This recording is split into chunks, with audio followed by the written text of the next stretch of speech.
Well, hello friends. Today is all about taking simple store ingredients, different than a recipe, but at home things that we can get in any kind of big box store. In this case, copper piping, to create a fountain for an antique piece I had. So I found an antique horse trough that I've been actually looking for a long time. I saw this form years ago at a museum, and I've really been wanting one because I've always thought it would make the perfect fountain.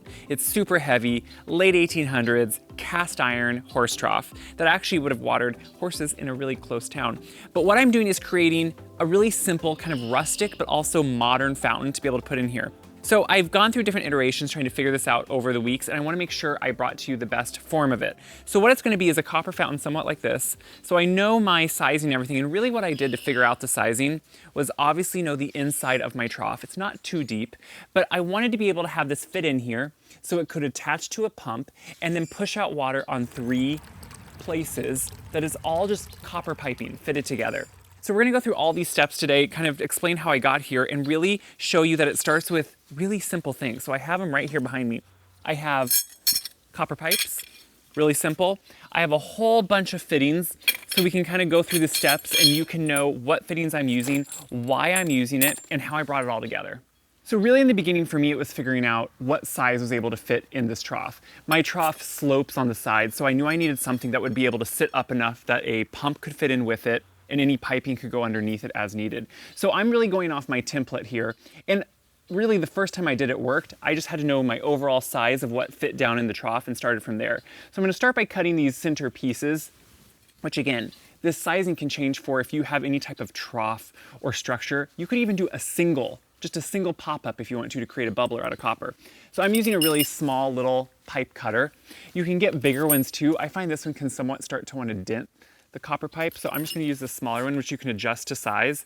I have it cut a little line right on here where I wanna cut. So I just measured, and then I'm gonna put my blade right up to it, and then you just tighten it around it. It's actually, I had never used one of these really for a long time before I was doing this.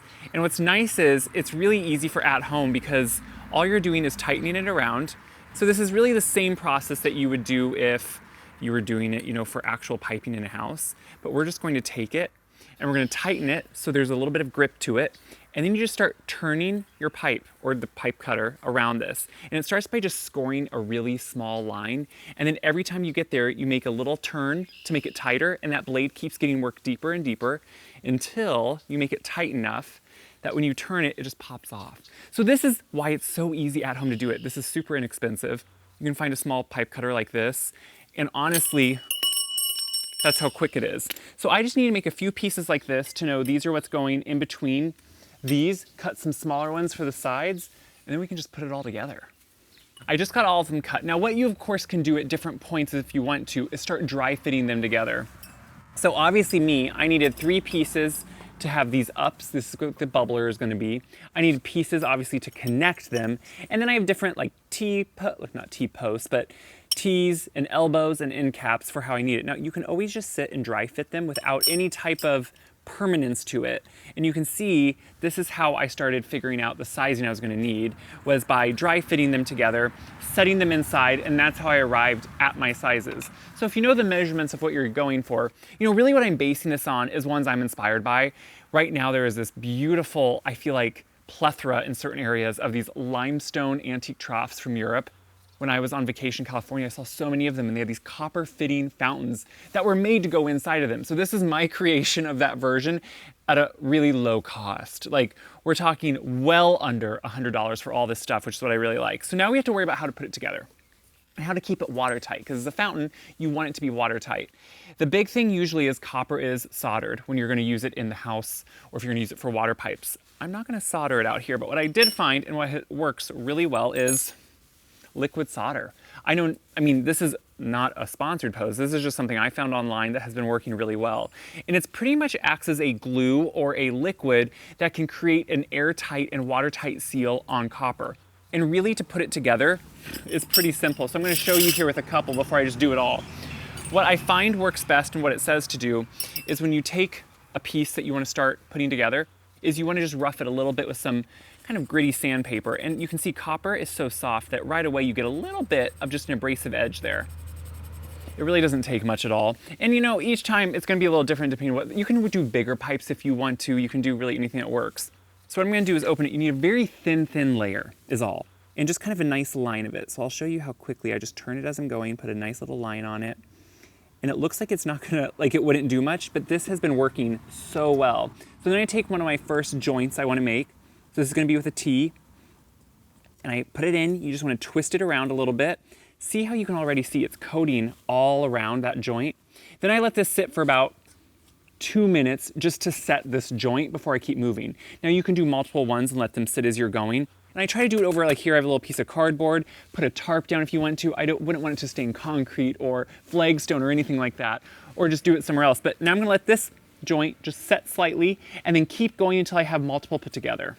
So as I'm getting close to getting it put together, the one thing I do make sure, since I'm having 3 places where there's a bubbler, I want them to all be in line so they're looking level and correct. I think that's the big thing. You don't want one to be off. So you do have to pay attention as you're putting it piece by piece together. I'm just putting my other, I don't think I roughed this one up yet.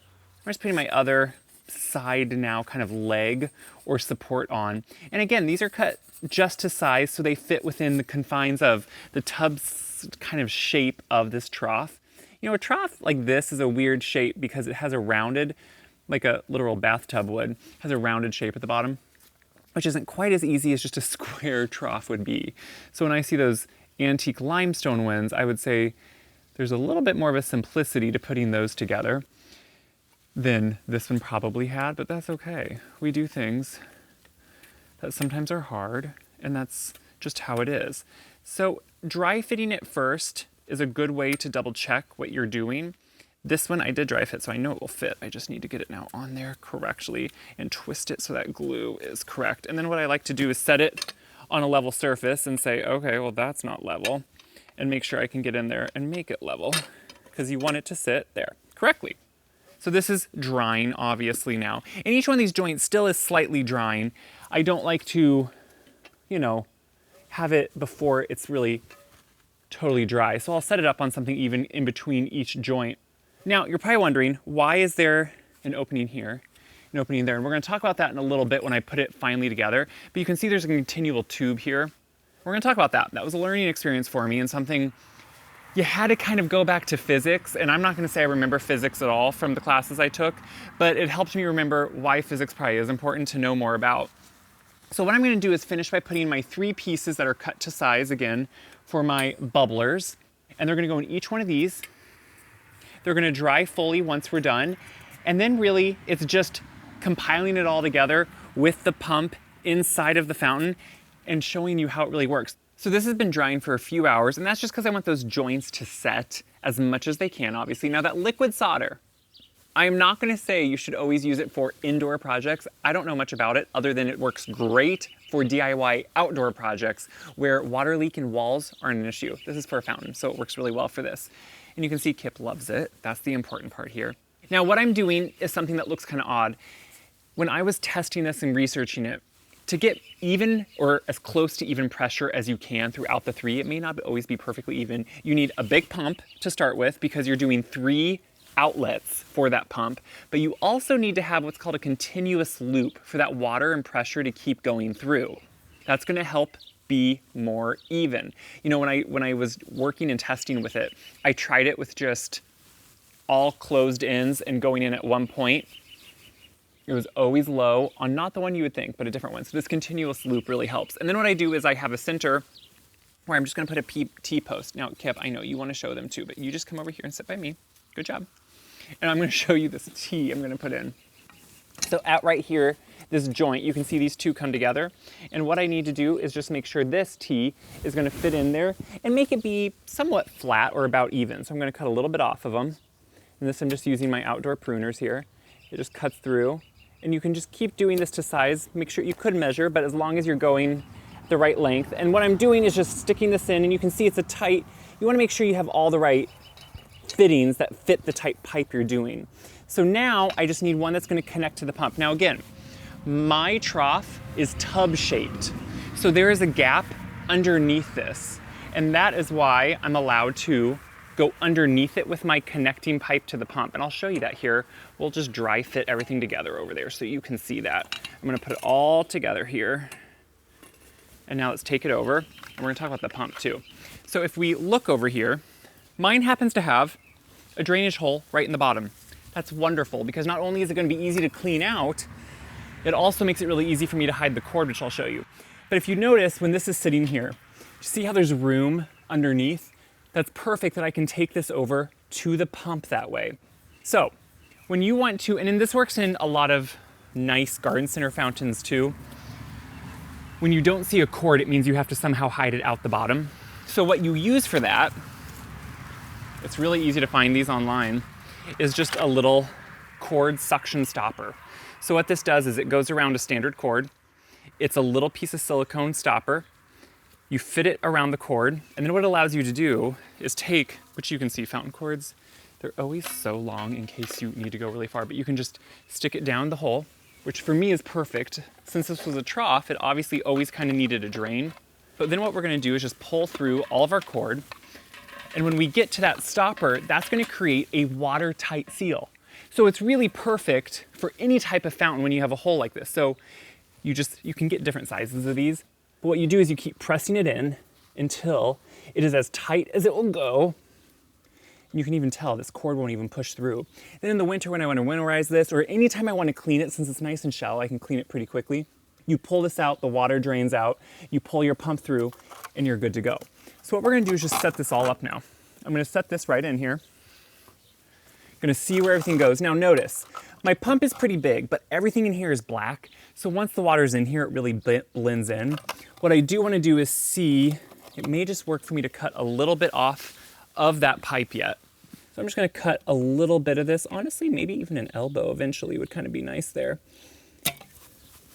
And remember, the reason we're going with a big pump, which looks extra big, is because we have all three of these we want to make sure we feed. You can try different sizes, see what works for you. But what now I'm gonna do, see how easily this all fits together and can be winterized. So nice, I can take this all out, store it away, and it won't freeze. I'm gonna get my hose and we're gonna fill it up.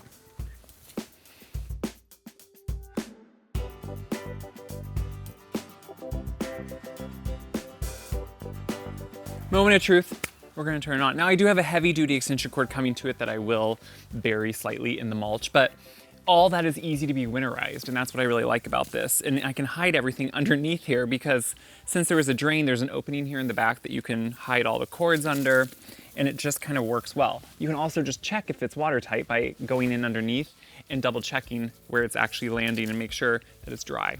So I'm gonna go in, plug it in, and hope for the best, friends. It's pretty good. That is pretty good.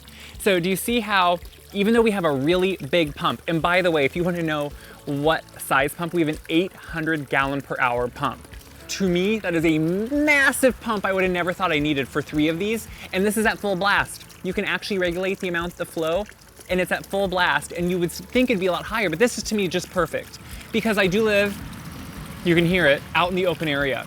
That means I also get wind, so I don't want these to be so tall and shoot so high that the wind is gonna blow it out. I want the sound of water if I have windows open or if I'm outside, but I want it to be low enough that it just stays contained, which you can see it's not splashing out. It's looking really beautiful. This to me is so exciting. So I love when I can create something out of something I already have or want to collect, and that's this antique cast iron trough. You know, I have created other fountains both at my house or at the mom's across the road. And to me, it's always satisfying, but it takes a little bit of know-how. And over the years, all these little tips and tricks have really made a difference, knowing the right stoppers to use. In this case, knowing how to use copper so it looks really slightly professional and slightly like the ones I've been seeing that I like, but also something that will patina and age with time, but can be winterized very easily. So I hope this gives you somewhat of a step-by-step process of how I am putting this one together and how you can possibly utilize it in any capacity for something you want, whether it's a single bubbler, a multi-bubbler, or something that will just work in your garden. Because you know what? Gardens take time, they evolve over time, but when we add these little touches that are really personal, they become special. So enjoy. I'm gonna clean up and totally enjoy this because it's working. That's the beauty of it.